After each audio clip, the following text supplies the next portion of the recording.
Hi everyone, welcome back to another episode of Who We Are, where we explore the tools and insights that can help us live a more conscious and fulfilling life.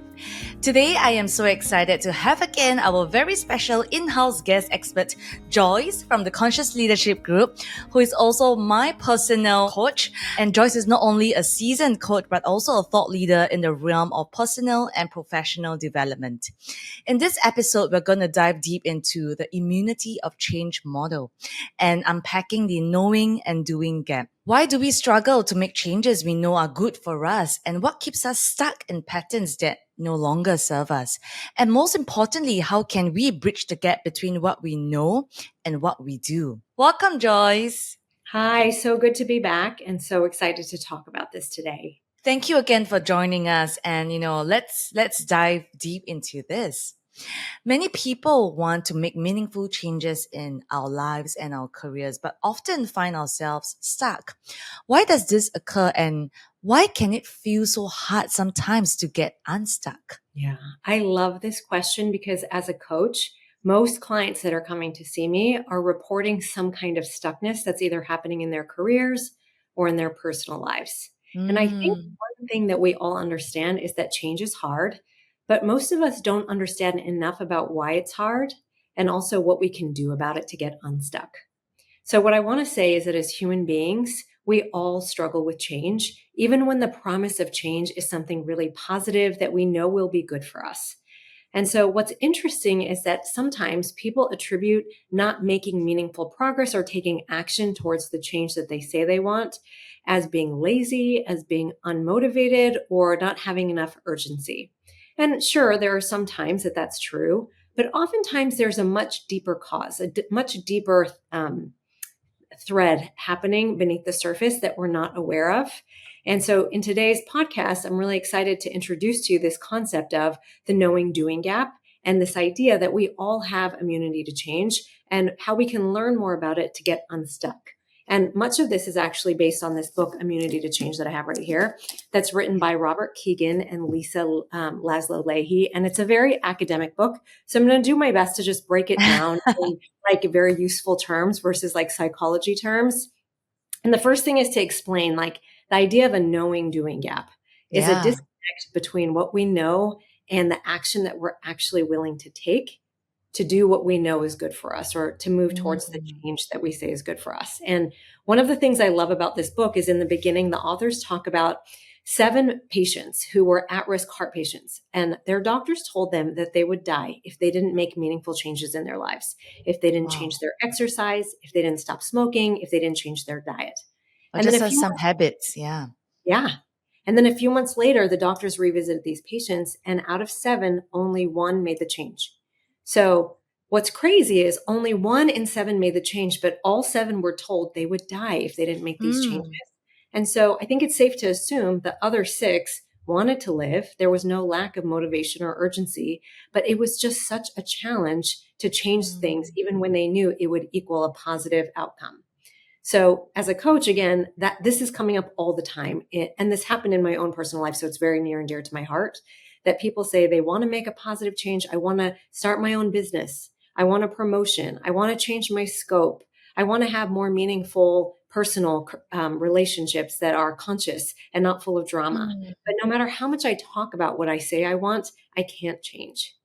And so Mm. inside of the knowing, Yeah. doing, so there's something that we know and something we know we need to do, but why is there a gap? So there's this Yeah. idea in this that the book introduces us to that we all have what's called an emotional immune system. And that Mm. emotional immune system functions very much like the immune system of our body that keeps infections or viruses out. The emotional immune system is different in that it's our ego's way of protecting us from things that we may not, it imagines that we would feel that it doesn't want us to have to feel or experience. And that's Mm. because the fear of the unknown can be so great. We often will fear lots of things are going to happen if we step into the unknown. And so our emotional immune system is almost like a mechanism that protects us from feeling a worst case scenario experience or a worst case scenario feeling, which we can dive into a little deeper. Yeah. And it's so interesting because like what you shared earlier too, and I think I can relate so much to that. I think sometimes a lot of it is head knowledge. It's almost like I'm convicted in my mind that I want to change, or I want to inculcate a certain habit to lead me and my life in a certain direction. But there is that gap, right? And you talked a little bit about why is it so hard for most of us to change both in our personal lives and careers. So, Joyce, what's the difference between wanting change and being willing to change? How does the distinction really impact our ability to make progress? Yeah. So many of us have what's called an outward commitment, something we say we want. So it's like, Right. I want to have a certain amount of savings. I want Yeah. to have a healthy, I want to have work-life balance. Um, Yeah. I want to write a book. These are all examples of things that I hear even inside of coaching. But if we're not actually taking actions towards making meaningful progress to that change, the thing that we say we want, we often will discover that we're doing or not doing all kinds of things that work against that. So while we might Mm. say we want something, when we sort of look under the hood of what we say we want, we might realize we're doing or not doing lots of things that are working directly against that outward commitment. So for people who Mm. say, I was one of these leaders before I became a coach. So many years ago, I was one of the people who said, I want work-life balance. And when you looked under the hood of my outward commitment, what you saw was that I was working 100 hours a week. I was never taking vacation. I was checking email the second I woke up and right before I went to bed. I was taking work calls when I was supposed to be in a restaurant having a meal with my family. And so you can Mm. see I was actually, while I might have said I was wanting to do that, when you really looked at my actions, I wasn't really willing to do that. So at So the it's conscious, like self-sabotaging. yeah, but it's not happening at a conscious level. So we don't mean to be Right. sabotaging ourselves. Got it. At the Conscious Leadership Group, we say there is a big difference between wanting and willing. And just because you say you want something, just because you have that outward commitment, doesn't mean you're actually willing to do it. And so Mm. we Yeah. often point to understanding our willingness by just asking if you'd be willing to take action towards your commitment today, right now. So if I said to you, Rach, I want to be super fit athlete. I always say this, I want to be a great runner. I want to run like a 6-minute mile. But if you were to ask me today, Joyce, would you be willing to wake up at 5 or 6 a.m. every day to train? Mm. Would you be willing to speed up that treadmill every time you got on to build your endurance? Would you be willing to train 7 days a week? I might say to you, not today, or maybe not this week because I'm really busy and I have a lot of commitments, and maybe not this summer because I'm going on vacation.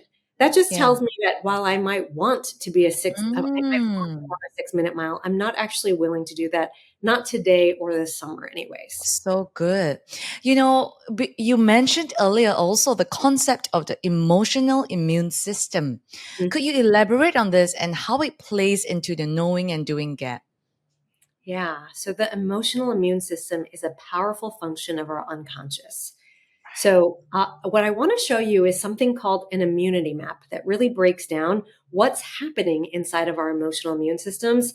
And for Yeah. everyone that's listening or watching, we'll make sure that we provide like a template of this map so that you could do this work Yes. on your own with a personal example. So I'm going to go ahead and share what an immunity map looks like so we Yes, can begin to please. understand.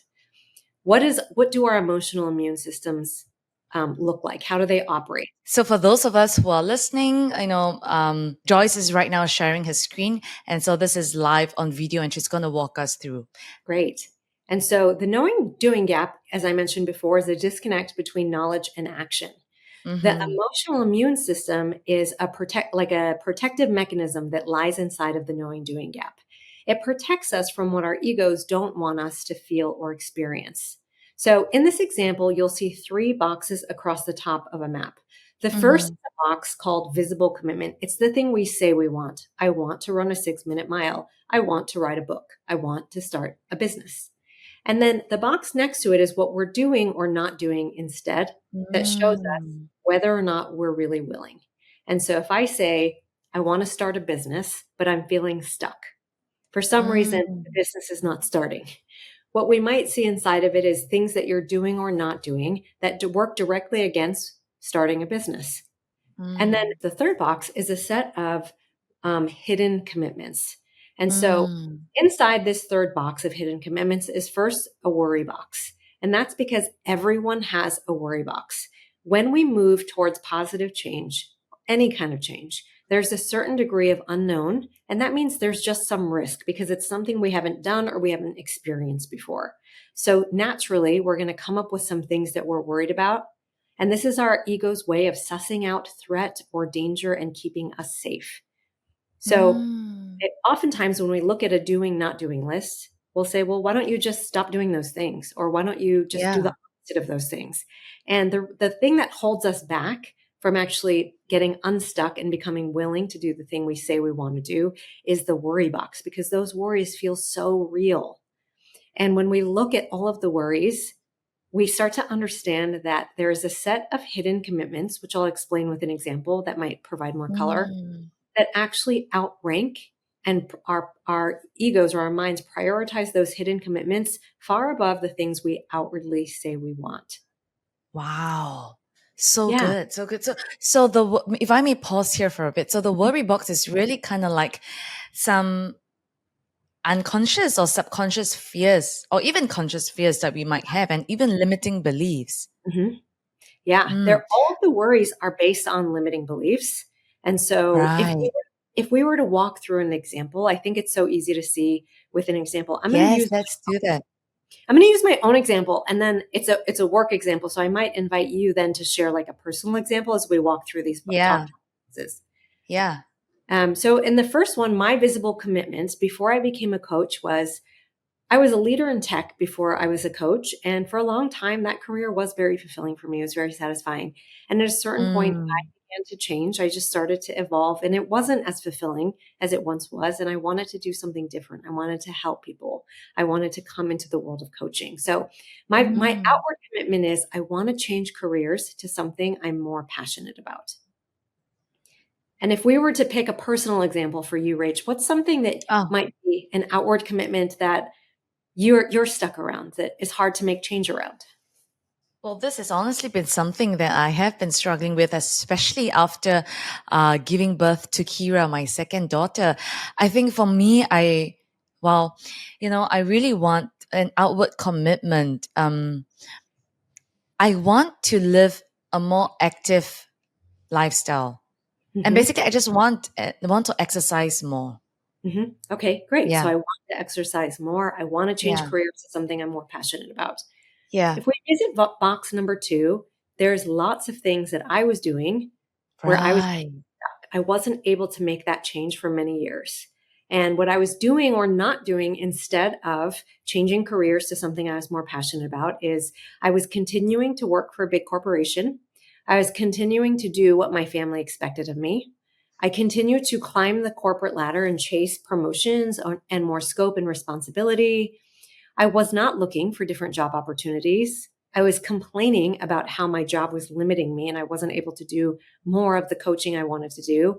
And I was really comparing myself as better than or less than to others in my industry, and one downing myself, continuing to believe that I wasn't enough and I had to do more in that industry before I could leave it. And so if we were just to come up with a few examples of what you're doing or not doing instead of having a more active lifestyle. Yeah. So for me, I wasn't willing to wake up half an hour earlier, to squeeze in a little workout or some movements. Or whenever I realized also, whenever I had pockets of time, I wouldn't spend them exercising as much as I wanted to. Yeah, I think mainly around this, Joyce. Okay, so Yeah. what I'm hearing you say is what you're doing or not doing instead of having an active lifestyle is you continue to use pockets of free time to do other things other than being active. And you're not setting a time, you're not waking up earlier in the morning to create some like time just for activity. Yes, that's right. Okay, great. So that all makes sense. And it would be very easy for you and I to say like, oh, okay, well, we know what we're doing or not doing. Why don't we just change it? It's what's the problem with just then setting your alarm earlier and getting up, or not spending pockets of free time doing other things, but instead exercising? It's really hard for us to make those changes. We're sort of stuck in our ways in this middle box. Yeah. So first, if somebody were to intellectually to tell me just do it the opposite so that you can reach what you say you want, it's not that easy to do, even when you understand that you could. And that's because we all have a worry box that's holding us back. Mm. So my worry box was, I'm worried that my parents will disapprove of me if I don't make the income that I'm making now. And what my income will be if I change careers, I'm not sure. I can't guarantee it. It really depends on my clients. I'm worried that if I change careers after 20 years of doing one thing, I'm going to fail. I'm worried that I won't have financial stability if I make through this change, and I'm going to burn through my savings and have no more money left. I'm worried that what the world will think of me, that, if I'm not successful, that the world will think I'm a loser and reject me. And I'm worried that I'm not going to be relevant anymore to the people that matter to me or the industry that I spent Mm. 20 years building a relationship with. And suddenly I'm not going to be important anymore in the eyes of the people that I know. And I'm worried that I'm not going to get any clients because it's a new field for me. So building a client base was going to be new territory for me.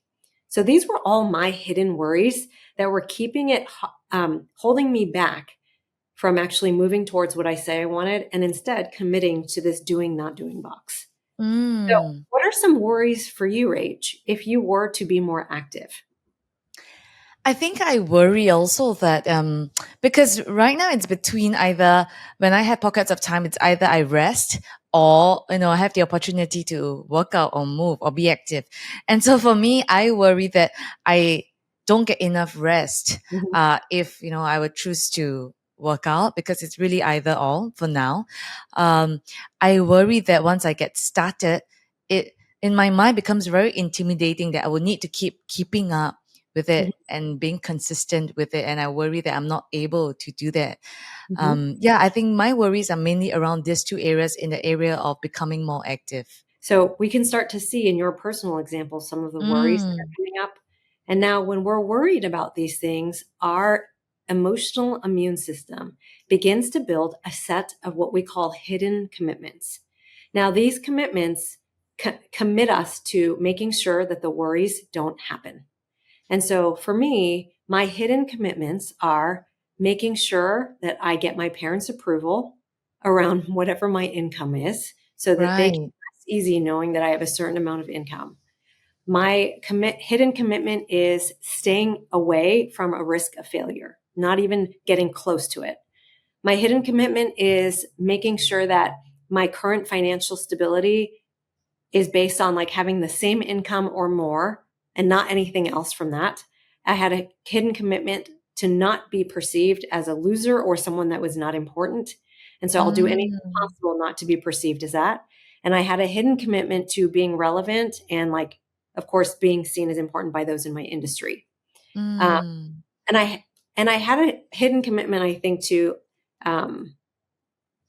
when I think about the worry of not getting any clients, like playing it safe, staying in right. a territory that was familiar and known to me and doing what was safe versus something where I would have to worry about something like that. Mm, And so if we were to apply the same practice to your set of worries, we basically just take the worry and we turn it into a commitment that guards against the worry. So right. you said, I'm worried I won't get enough rest. So you have a Yeah. hidden commitment of prioritizing rest above being active and Yeah. believing that there's like a limited quantity of rest, that rest Mm, and being active can't happen at the same time.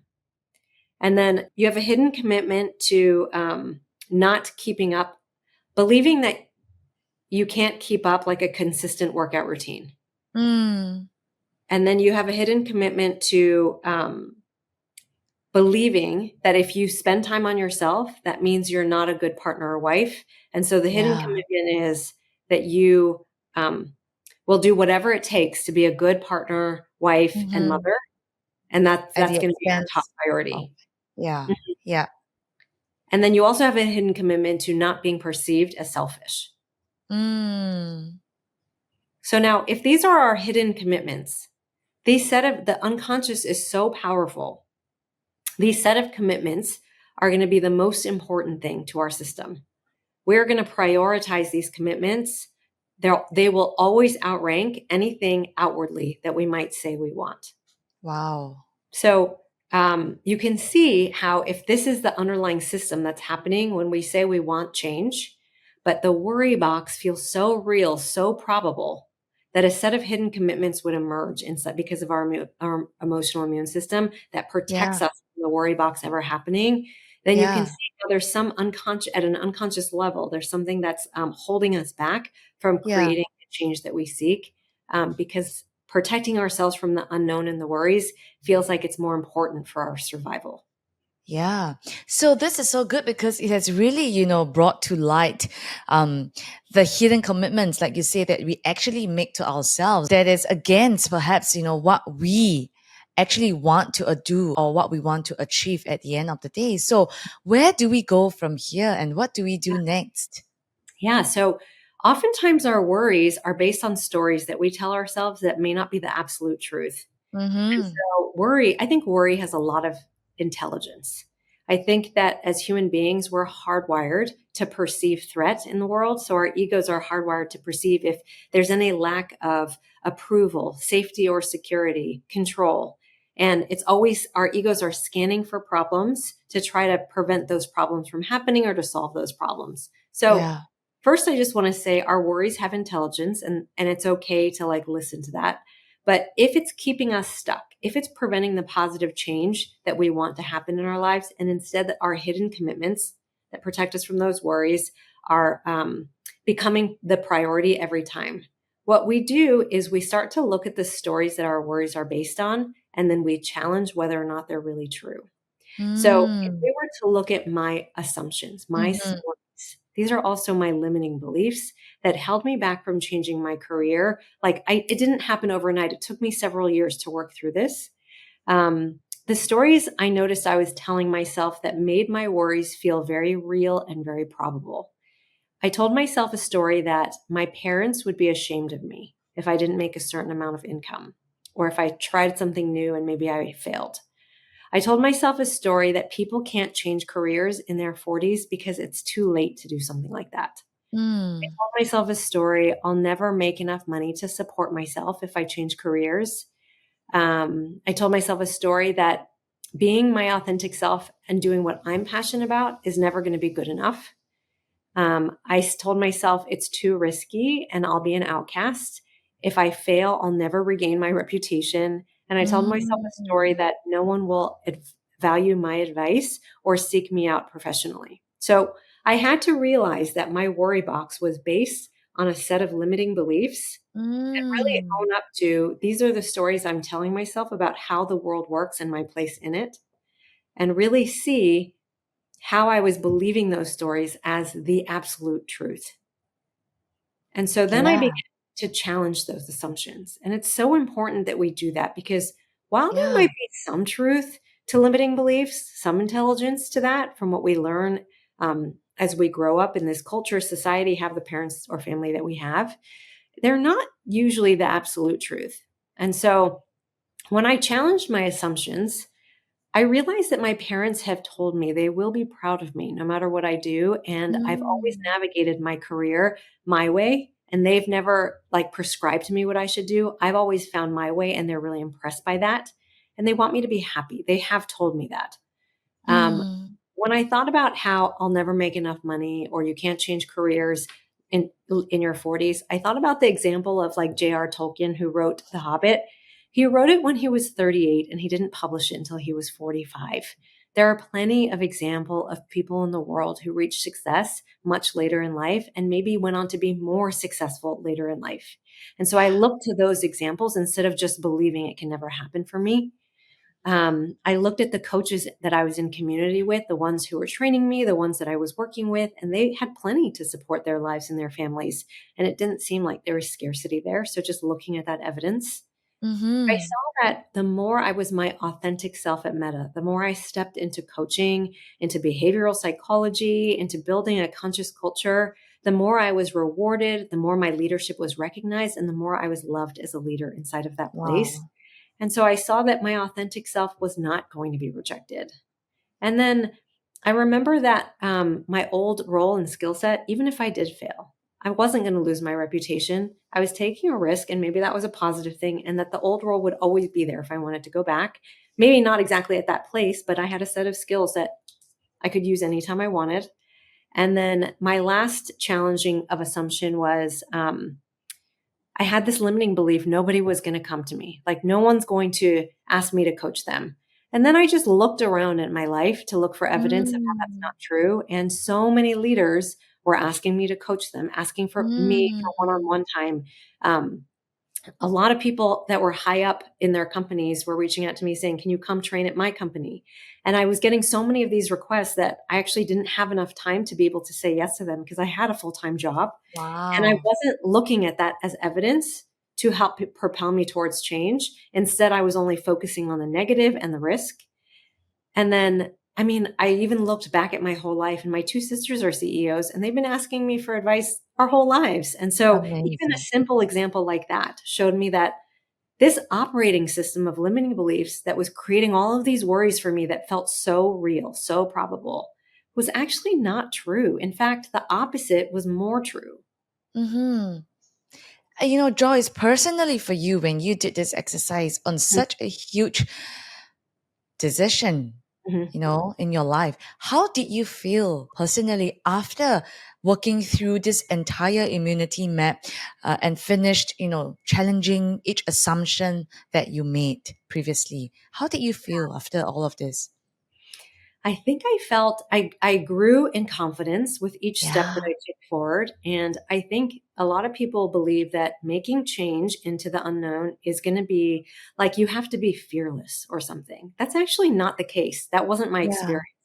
I yeah, felt fear every step of the way. And so I like to use right, the word courage instead of fearlessness because yeah, Arthur Brooks talks about courage this way. Courage is yeah, not the absence of fear. It's feeling fear, but stepping forwards anyways. yeah.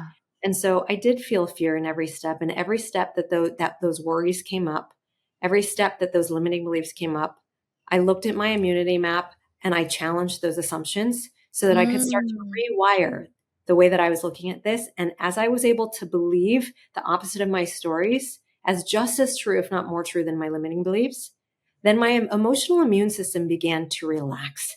It wasn't so hyper mm, vigilant about guarding against these worries because the worries weren't as real. It didn't feel like they were definitely going to happen. In fact, they felt less likely or very low probability that the worry box would happen the more I began to use this map and yeah. see the opposite of my stories as my reality versus just reflexively letting the worry box and my hidden commitments dominate my behavior. Wow. What is one piece of advice, Joyce, that you would give to those of us who may still be feeling stuck and unable to make the change, even after doing this immunity map? Yeah, that's such a good question. And what I want to say is change can take time. Even if you Mm, understand it intellectually, even if you see your immunity map painted on a page and you're looking at it every yeah, day, you still might run into trouble because the fear can feel so real and there can feel yeah, like there's a lot at stake and unwillingness can linger. And so what we like to say at the conscious leadership group is the unconscious is powerful, very yeah. powerful. This is so helpful, Joyce. And, for those of us also listening, later, I will also get you to share on the resources that, can really help us through this. But in the meantime, Joyce, as we also, come to the end of this, do you have any final thoughts or takeaways for all of us who are listening to you right now? Definitely. First, I would just say for anybody that's listening, where you have an outward commitment and you're feeling stuck, that's normal. It's natural. It happens to everyone. And it doesn't necessarily mean you're being lazy, that it's not urgent, or you don't have motivation. Yeah, Your worry box might be so strong that you have a hidden set of commitments that's just overriding the system. And so, what I would say is change is hard for a reason. Facing yeah, the unknown is scary. And those yeah. worries are our ego's way of helping us stay safe. So, just having Mm, compassion for yourselves. And then through understanding and self awareness, maybe taking the time with yourself, with a friend, with a coach, of going through your emotional immune system or this immunity map to better mm, understand how to mm, close the knowing doing gap for yourself just through knowing mm, what your limiting beliefs are, knowing how to challenge those beliefs so you can begin mm, to rewire the way you're looking at the world. mm. That's going to be hugely helpful as a step towards the change you want through self awareness. And sometimes it does take time. It's not an overnight change, depending on what we're talking about. And to be kind to yourselves, to be patient, and to really understand yourselves and be internally motivated to change, first and foremost. And then in time, it will happen. It just takes some work and some perseverance. And commitment. Yeah. Yeah. So good. Thank you so much, Joyce, for this very insightful, practical episode. For those of us who want to find out more about the Knowing Doing Gap and also who want to continue to follow you and your work, where can we find all of this? Yeah, great. Thanks so much for asking that. I am on Instagram at JoyceChen_coaching. You can find me on LinkedIn, where I actually have an entire series of articles written about my career change and how I pivoted in my 40s from one career to another. And then for anybody that's interested in coaching, you can reach out to the Conscious Leadership Group at conscious.is. Awesome. Thank you so much, Joyce. And we look forward to seeing you again and learning from you again next month. Thank you so much for having me.